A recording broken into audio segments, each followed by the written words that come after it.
Kembali di dalam Punyo TV. Kali ini kita kupaskan lagi berkenaan dengan Ustadz Ebit Liew yang telah dan dipanggil ke Balai Polis untuk memberikan statement terhadap apa yang berlaku dan disuruh berhenti daripada melakukan amal jariah. Baru-baru ini polis mengesahkan tiada kertas siasatan langsung terhadap Ustadz Ebit Liew.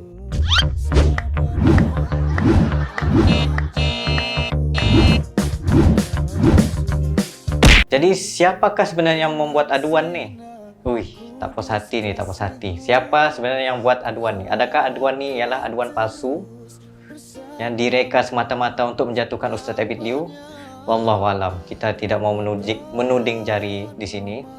Tapi ini merupakan dakwaan daripada MB sendiri bahwa kononnya dakwaan itu dibuat daripada MB Kedah. Ini merupakan kenyataan tersebut. Dakwaan adanya laporan polis dibuat terhadap Ustadz Ebit Liew. Cuba kaitkan dengan yang amat berbahagia, MB Kedah.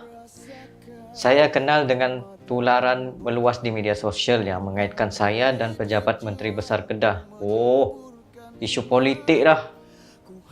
Dengan tomahan kononnya dermawan dan tokoh motivasi, Ustadz Ebit Liew telah disoal siasat di Ibu Pejabat Polis Bukit Aman susulan laporan yang difailkan oleh seorang pegawai saya. Siapakah pegawai tersebut? Kita tidak tahu. Saya sama sekali tidak mengarahkan pegawai saya, baik pegawai pentadbiran maupun pegawai politik di mana-mana peringkat sekalipun, untuk memfailkan laporan polis terhadap Ustadz Ebit Liew. Siasatan dalaman juga mendapati tidak ada pegawai saya, pentadbiran maupun politik membuat laporan polis, walaupun atas kapasiti peribadi. Pihak saya turut difahamkan polis bertindak dalam bidang kuasa yang dibenarkan untuk memanggil Ustadz Ebit Liew memberikan apa-apa keterangan yang diperlukan bagi maksud tertentu walaupun tiada laporan difailkan. Dakwaan dan tomahan itu telah mencemarkan nama saya, jawatan yang disandang dan pentadbiran Kerajaan Negeri Kedah. Oh, Kedah pula kena nah. Pihak saya sedang meneliti perkara ini dengan mendalam serta menimbang tindakan perundangan ke atas pihak-pihak yang membuat tomahan ini, khususnya di laman media sosial. Saya ingin menjelaskan di sini bahawa pentadbiran Kerajaan Negeri Kedah tidak menyekat mana-mana pihak yang membuat kebajikan demi kesejahteraan masyarakat, asalkan ia mematuhi peraturan dan syarat yang ditetapkan, termasuk peraturan di bawah Perintah Kawalan Pergerakan serta panduan penjagaan kesihatan bagi mengelak jangkitan COVID-19.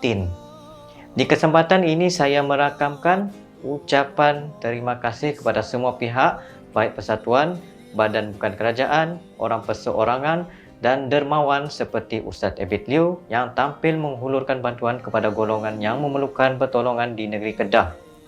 Sekian, terima kasih. Selamat beribadah di bulan Ramadan yang penuh rahmat dan barakah. Datuk Seri Utama Haji Mukhriz Tun Mahathir, Menteri Besar Kedah Darul Aman, pada 25 April 2020 semalam. So, ini sebenarnya menjadi tanda tanya lah juga. Siapa sebenarnya yang membuat aduan ni? Dan kenapa pula sampai ahli politik, menteri besar pula dituduh menjadi mangsa keadaan? Itu kita tidak tahu. Ini sebenarnya bermain dengan fikiran kita. Siapa sebenarnya yang membuat aduan ni? Siapa yang sebenarnya dengki? Tapi di dalam dunia ni, nak kata semua baik memang mustahil lah. Mesti ada je orang dengki bila kita buat baik. So, benda tu menjadi beginilah. Banyak lagi dermawan-dermawan lain. Tapi kenapa Ustadz Ebit Liew sendiri yang menjadi mangsa? Sedangkan dalam YouTube tu berpuluh-puluh lagi dermawan yang membuat YouTube sendiri untuk bagi derma dengan orang. Tapi kenapa Ustadz Ebit Liew yang kena benda ni? Inilah orang kata, bila buat baik. Itu saja video daripada saya. Terima kasih for watching. Thank you very much. Jumpa lagi.